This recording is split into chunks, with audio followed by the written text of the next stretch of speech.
Shalom, jumpa lagi di Klavos Sukacita.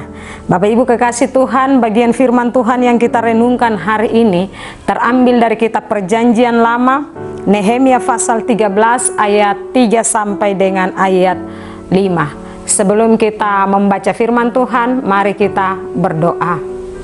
Ya Tuhan, saat ini kami rindu untuk membaca, mendengar dan merenungkan firman-Mu. Berilah bagi kami hikmat dan ketaatan untuk mendengar ketika Tuhan berbicara bagi kami. Hamba-Mu yang menyampaikan firman-Mu, Tuhan memberkati, sehingga firman-Mu menjadi berkat bagi sekalian kami yang mendengarkan firman-Mu lewat channel Klavos Sukacita di hari ini. Amin. Nehemia pasal 13 ayat 3 sampai dengan ayat 5 dengan perikop pembacaan kesetiaan Nehemia kepada hukum. Ayat yang ketiga sampai dengan ayat yang kelima. Ketika mereka mendengar pembacaan Taurat itu, mereka memisahkan semua peranakan dari orang Israel. Tetapi sebelum masa itu, Imam Eliasib yang diangkat untuk mengawasi bilik-bilik rumah Allah kami dan yang mempunyai hubungan erat dengan Tobia menyediakan sebuah bilik besar bagi Tobia itu.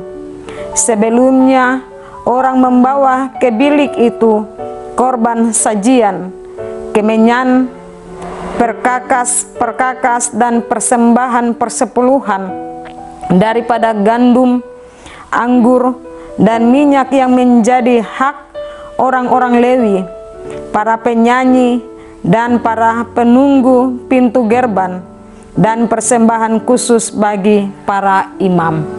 Demikianlah bagian firman Tuhan bagi kita di hari ini, dengan tema menjaga kekudusan tempat ibadah. Bapak Ibu saudara-saudari pendengar Klavos Sukacita yang diberkati oleh Tuhan kita Yesus Kristus, bagian firman Tuhan yang kita baca hari ini berbicara tentang tindakan imam besar Eliasib yang tidak taat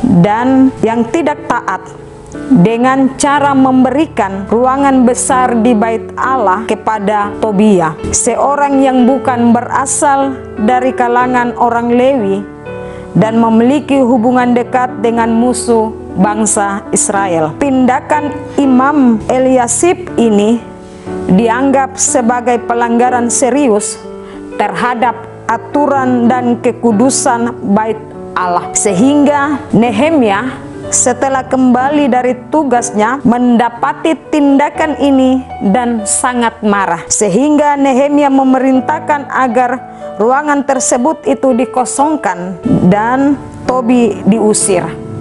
Bapak Ibu, saudara-saudari kekasih Tuhan, firman Tuhan yang kita baca hari ini mau mengajarkan kita tentang pentingnya kesetiaan kita kepada Allah dan menjaga kekudusan tempat ibadah, serta menghindari persekutuan dengan orang-orang yang tidak setia dan tidak taat kepada Allah, dan selalu waspada terhadap pengaruh buruk dari luar. Menjaga kesetiaan kita kepada Tuhan dan juga berani mengambil tindakan tegas untuk memulihkan ketertiban dan kekudusan di lingkungan kita, seperti yang dilakukan oleh Nehemia. Nehemia dipakai Tuhan untuk menyelamatkan atau mengingatkan umat dan secara khusus bangsa Israel. Nehemia dengan tegas menegur perbuatan yang dilakukan oleh imam besar, yaitu Eliasib. Bagian firman Tuhan ini mengingatkan kita juga bahwa sesungguhnya tempat di mana kita beribadah kepada Tuhan, kita harus menjaga kekudusannya. Secara khusus tubuh jasmani kita ini juga adalah bait Allah, maka kita juga harus menjaga tubuh kita. Jangan kita menodai atau membiarkan hal-hal yang mengotori tubuh kita yang adalah bait Allah ini dengan pikiran kita yang sia-sia atau perbuatan kita yang sia-sia yang tidak mendatangkan berkat. Firman Tuhan mengingatkan bahwa hendaklah kita memberikan hidup kita menjadi persembahan syukur yang berbau harum di hadapan Tuhan, memberikan 1/10 dari hasil penghasilan atau pendapatan kita, dan lebih daripada itu seluruh hidup kita.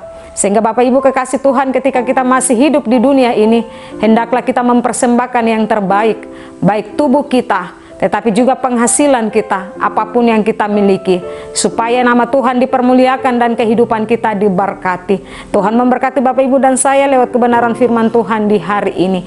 Amin. Mari kita berdoa. Bapa di sorga, kami bersyukur kepadamu lewat kebenaran firman Tuhan bagi kami di hari ini. Kembali lagi kami diingatkan tentang kekudusan tempat di mana kami beribadah kepada Tuhan dan mendengarkan firman-Mu. Terlebih hidup kami menjadi bait Allah yang hidup, sebab Tuhan mendiami seluruh kehidupan kami. Oleh sebab itu Tuhan, sekiranya firman Tuhan yang kami dengar hari ini lewat channel Rafa Sukacita tidak lalu daripada pendengaran kami, tetapi firman Tuhan termeterai di setiap hidup kami. Siang dan malam kami merenungkannya dan melakukannya, dan kehidupan kami diberkati dan menjadi berkat bagi orang lain. Di dalam nama Tuhan kami Yesus Kristus, kami berdoa dan bersyukur kepadamu. Amin. Shalom.